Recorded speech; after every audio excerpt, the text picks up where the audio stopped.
नमस्कार दोस्तों, आज हम आप लोगों को ऐसी जगह पर लेके आए हैं जहां पर आप देख करके बहुत ही ज़्यादा खुश होने वाले हैं, क्योंकि आज हम लेके आए हैं श्री गणेश गुफा, वेद व्यास जी गुफा।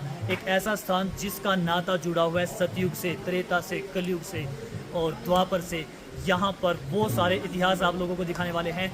जी हाँ दोस्तों, गणेश गुफा और वेद व्यास 5300 साल पहले जहाँ पर वेद व्यास जी के कहने पर श्री गणेश जी के द्वारा महाभारत को लिखा गया था। आज ऐसे ग्रंथ और ऐसी जगह के बारे में हम आप लोगों को अवगत कराना चाहते हैं, और बने रहे हमारी वीडियो को, स्किप बिल्कुल भी मत करना।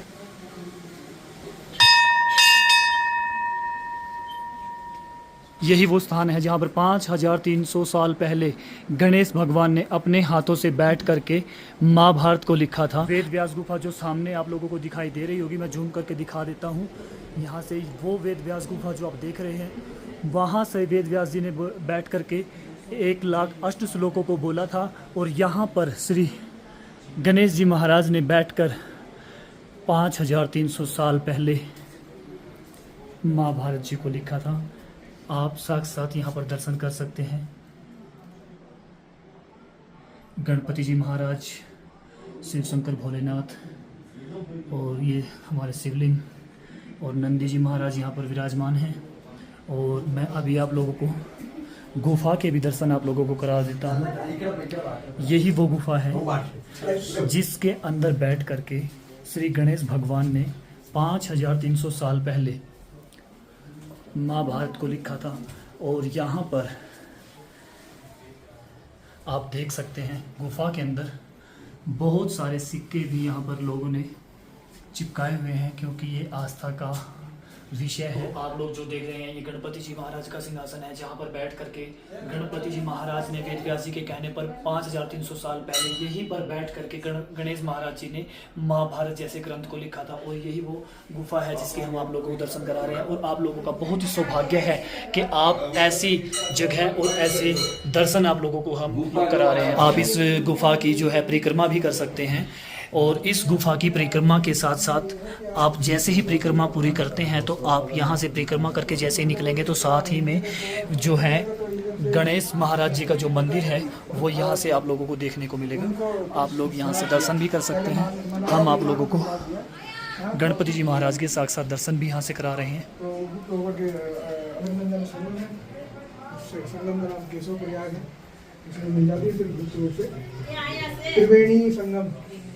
नहीं बोले तो चुटिया नहीं प्रयागराज आप लोगों को हम लोगों ने दर्शन कराए गणेश गुफा के, और अभी हम आप लोगों को दर्शन कराने वाले हैं वेद व्यास जी गुफा के। तो बने रहें हमारे ब्लॉग में और देखते रहें। बहुत सारी इंटरेस्टेड वीडियो देखने के लिए हमारे चैनल को जल्दी से जल्दी सब्सक्राइब करें, पेज को फॉलो करें। और हम आप लोगों को दिखाने वाले हैं वेद व्यास और बहुत सारी इंटरेस्टेड वीडियो आपको कैसी लगती है वो जल्दी से जल्दी कमेंट करके ज़रूर बताना। ये सामने आप देखेंगे वहाँ पर गणेश गुफा थी, तो हम लोगों ने यहाँ से चढ़ाई की, और हम यहाँ से चढ़ते चढ़ते अभी हम जा रहे हैं वेद व्यास गुफा की तरफ। तो अभी जो है आगे आप लोगों को ये छोटा सा ट्रैक होता है जो करना होता है, उसके बाद आप देख पाएंगे वेद व्यास जी गुफा। और अभी हम आपको वेद व्यास जी की गुफा दिखाने वाले हैं। तो हम लोग जैसे ही ये ट्रैक कर रहे हैं, तो ट्रैक करते करते आप देखेंगे ये सामने जो है, मैं आप लोगों को जूम करके दिखा रहा हूँ, ये है सामने वेद व्यास गुफा जो आप देख रहे हैं अभी। ये बिल्कुल देखने में ऐसा लगता है जैसे कि बहुत मोटी पुस्तक हमारे सामने रखी हो, या फिर हम किसी किताब के पन्नों को देख रहे हैं। ये है जी वेद व्यास गुफा।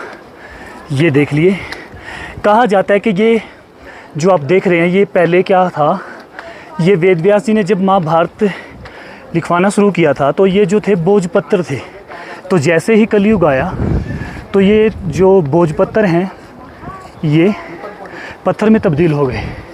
तो हम अभी आपको वेद व्यास जी की गुफा के दर्शन कराने वाले हैं, और यहाँ के बारे में बहुत सारी चीज़ें हैं जो आप लोगों को बताने वाले हैं। तो अभी आप देख रहे होंगे ये है वेद व्यास जी गुफा, और आप जो ये देख रहे हैं इसके बारे में भी मैं आप लोगों को बता देता हूँ। ये जो देख रहे हैं ये पहले था जब वेद व्यास जी ने यहाँ से बैठ करके महाभारत को बोलना शुरू किया, और वहाँ पर गणेश जी ने महाभारत को लिखना शुरू किया। तो उस टाइम ये भोजपत्र हुआ करते थे। जैसे ही कलयुग आया तो कलयुग आते ही ये पत्थर में तब्दील हो गए। तो ये है भोजपोथी या भोजपत्र इसको बोल सकते हैं। और देखने में आज भी हमारे को ऐसा लगता है जैसे बहुत सारी मोटी पुस्तक हमारे सामने रखी हो या किसी किताब के पन्नों को हम देख रहे हो, निहार रहे हो। तो ये है जी वेद व्यास जी गुफा। अभी आप लोगों को इसके बारे में भी बहुत सारी जानकारी है जो अंदर चल के हम आप लोगों को देने वाले हैं। बने रहे हमारे ब्लॉग के साथ। तो फाइनली हम वेद व्यास गुफा में पहुंच चुके हैं। तो अंदर का जो व्यू होगा और अंदर जो जो चीज़ें होंगी उसके बारे में हम बारीकी से आप लोगों को बताने की कोशिश करेंगे। तो बने रहे हमारे ब्लॉग में और शेयर कीजिएगा वीडियो को।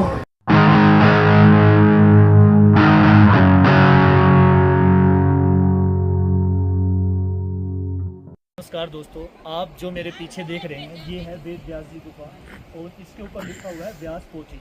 आप लोग देखेंगे ये जो है व्यास पोथी, ये भोजपत्र हुआ करते हैं जो कि जैसे ही कलयुग आया तो ये एक पत्थर में तब्दील हो गए। आप लोग इसको देखेंगे तो आज भी हम ऐसा लगता है, ऐसा प्रतीत होता है जैसे बहुत बड़ी पुस्तक रखी हो या बहुत बड़ी पुस्तक के पन्ने, एक एक पन्ना हमारे को दिखाई दे रहा है। तो यहाँ पर वेद व्यास जी ने 5300 साल पहले बैठ करके श्री गणेश जी की मदद लेकर के महाभारत का निर्माण किया था। महाभारत लिखवाई गई। जो आप ये मंदिर देख रहे हैं, ये मंदिर कोई आम मंदिर नहीं है, ये वेद व्यास जी की गुफा है जहाँ पर 5300 साल पहले महाभारत को लिखा गया था। वेद व्यास जी की गुफा को दिखाने का एक सबसे बड़ा रीज़न क्या है और वेद व्यास जी की गुफा के बारे में आप लोगों को बहुत सारी जानकारी देना चाहता हूँ। महाभारत काल यानी कि मैं जिक्र कर रहा हूँ द्वापर युग की, जहाँ पर श्री कृष्ण भगवान और महाभारत कुरुक्षेत्र का युद्ध तो सबको याद ही होगा। तो महाभारत को लिखने वाले कौन थे बहुत सारे लोगों को आज तक नहीं पता होगा, लेकिन मैं आप लोगों को बता दूँ कि महाभारत जो लिखी गई थी वो श्री गणेश भगवान जी के द्वारा लिखी गई थी। वेद व्यास जी के कहने पर लिखी गई। वेद व्यास जी ने वेदों को चार भागों में बांट दिया था। तो ब्रह्मा जी ने कहा कि वेद व्यास जी आपने वेदों को 4 भागों में बांट दिया, लेकिन हर किसी को वेदों को पढ़ने की अनुमति नहीं है और जो वेदों को नहीं पढ़ सकते उनका कल्याण कैसे होगा। तो वेद व्यास जी ने कहा तो फिर क्या किया जाए। तो ब्रह्मा जी ने कहा कि एक ऐसे ग्रंथ का निर्माण किया जाए, एक ऐसा ग्रंथ लिखा जाए जिसमें चारों ग्रंथों का निचोड़ हो, चारों ग्रंथों का निचोड़। समझ रहे होंगे ना मेरी बात को। तो वेद व्यास जी ने कहा तो फिर ऐसा क्या होगा, ऐसा कौन सा ग्रंथ हो। तो ब्रह्मा जी ने कहा तो ऐसा तो सिर्फ और सिर्फ एक महाभारत है, जो महाभारत में नहीं वो कहीं भी नहीं।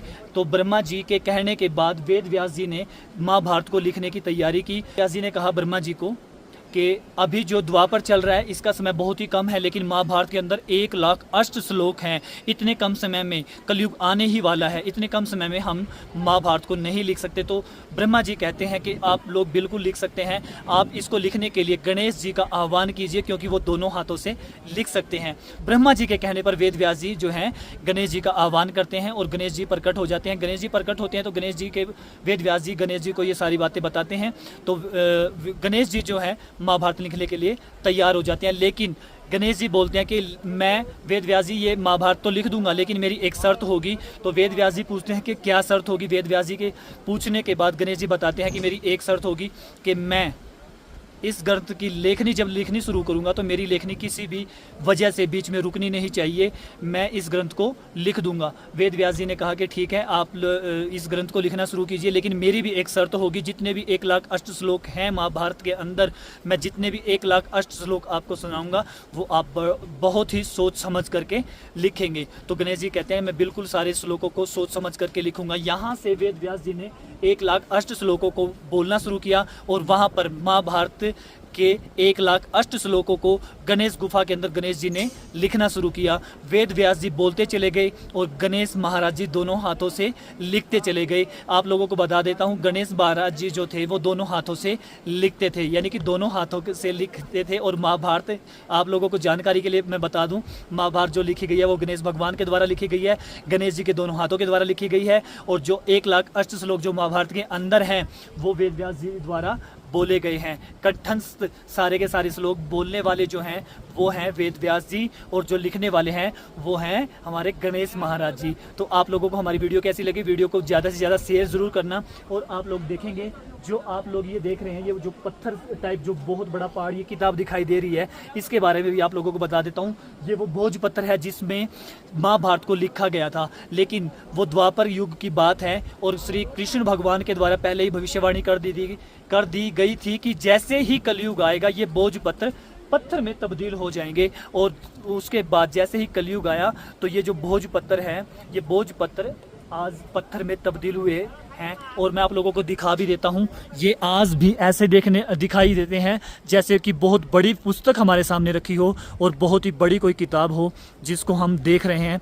आप लोग वो देख पा रहे हैं आज ये भोजपत्र जिसमें महाभारत लिखी गई थी, या एक बहुत बड़ी किताब के पन्ने बहुत ढेर लगा हुआ हो, ऐसी हमारी आंखों को प्रतीत होता है। ये है वेद व्यास गुफा।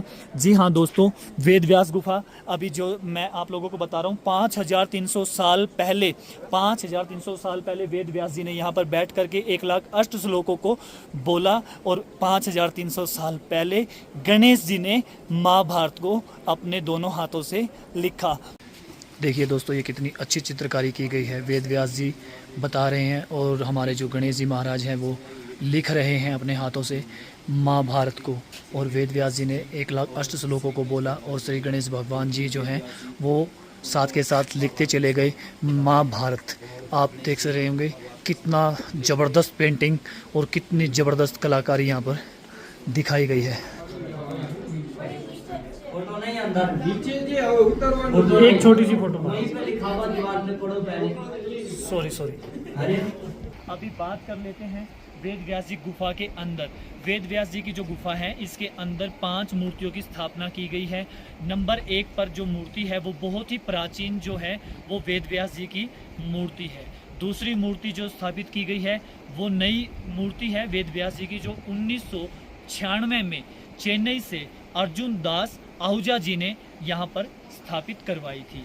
और जो तीसरी मूर्ति है वो स्वयं विष्णु भगवान जी की यहाँ पर स्थापित की गई है। और जो चौथी जो मूर्ति आपको देखने को मिलती है इस मंदिर के अंदर वो मिलती है सुखदेव मुनि जी की, जो कि वेद व्यास जी के पुत्र थे, जो अपनी माता जी के गर्भ में पूरे 12 साल तक रहे थे। उन्होंने जन्म लेने से पहले ही भगवान से एक चीज़ बोल दी कि मैं जब तक के जन्म नहीं लूँगा, जब तक माँ के गर्भ के अंदर ही मुझे कृष्ण भगवान जी दर्शन नहीं देंगे, और जब तक मैं जन्म नहीं लूँगा, अगर मैं इससे पहले जन्म लेता हूँ तो यहाँ की मोह माया मुझे घेर लेगी और मैं मोह माया के चक्कर में पड़ना नहीं चाहता। तो ऐसा हुआ, भगवान श्री कृष्ण ने 12 साल के बाद सुखदेव मुनि जी को माँ के गर्भ के अंदर ही दर्शन दिए, और माँ के गर्भ के अंदर दर्शन पा करके सुखदेव मुनि जी ने जन्म 12 साल बाद सुखदेव मुनि जी का जन्म हुआ, और बिना किसी नामकरण के ही वो जंगल की ओर चल दिए। ऐसे महापुरुष हुए हैं सुखदेव मुनि जी। 5वीं मूर्ति जो देखने को मिलती है वो वल्लभाचार्य जी की है, जो कि छत्तीसगढ़ से 500 साल पहले, जबकि कोई भी यातायात के साधन नहीं हुआ करते थे, तब वो पवित्र स्थान वेद व्यास जी का जो स्थान है उसको देखने के लिए, वेद व्यास जी की जो गुफा है जहाँ पर बैठ करके वेद व्यास जी ने महाभारत को लिखा था, इस स्थान को खोजने के लिए निकल पड़ते हैं। और उनके मन में सिर्फ और सिर्फ एक ही सवाल था, सिर्फ उनको इतना ही पता था कि जहाँ पर ज्ञान को देने वाली स्वयं माँ सरस्वती और जहाँ पर पेड़ियों की बेरी के पेड़ हों तो समझ लेना वहाँ पर वेद व्यास जी की पवित्र स्थान है, वेद व्यास जी की गुफा वहीं पर होगी। और यहाँ पर झाड़ियों का होना, बेरियों की झाड़ियों का होना भी एक अलग ही रहस्य है। बताया जाता है कि यहाँ पर विष्णु भगवान जी तपस्या कर रहे थे, और जैसे ही विष्णु भगवान जी तपस्या कर रहे थे तो बर्फ़ गिरनी शुरू हो जाती है, और जो विष्णु भगवान हैं वो अपनी तपस्या में लीन होते हैं। तो जैसे ही बर्फ़ पड़नी शुरू होती है तो विष्णु भगवान जो है बर्फ़ के अंदर दबना शुरू हो जाते हैं।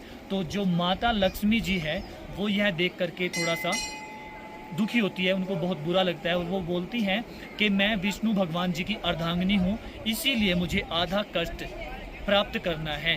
तो माता लक्ष्मी जी जहाँ पर विष्णु भगवान तपस्या में लीन थे वहीं पर अपना झाड़ियों का रूप धारण कर लेती हैं और जो विष्णु भगवान हैं उसके ऊपर छाया कर लेती है। तो जैसे जैसे बर्फ़ गिरता है वो झाड़ियों के ऊपर टिक जाता है और उसके ऊपर टिकने के बाद जो विष्णु भगवान है वो निरंतर अपनी तपस्या में लीन रहते हैं।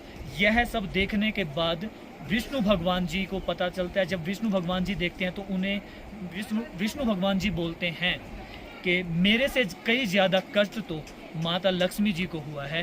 तो इसीलिए उन्होंने कहा कि आज के बाद आपने जो इतना कष्ट मेरे लिए झेला है, तो आज के बाद आपका नाम मेरे नाम से पहले आएगा। इसीलिए हमेशा भगवान विष्णु के नाम से पहले श्री लक्ष्मी देव नारायण जी बोला जाता है। बोलिए जय श्री लक्ष्मी देव नारायण भगवान की जय।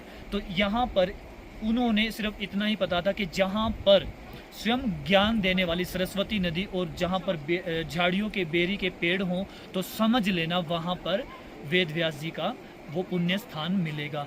तो 500 साल पहले वल्लभाचार्य जी यहाँ पर इसी सवाल को खोजते खोजते छत्तीसगढ़ से माना गांव पहुँचते हैं और यहाँ पर जैसे ही वो पहुँचते हैं तो वेद व्यास जी की गुफा जो आप मेरे बिल्कुल बैक साइड में देख रहे हैं, यहाँ पर पहुँचते ही उनको बिल्कुल वेद व्यास जी के साक्षात दर्शन होते हैं।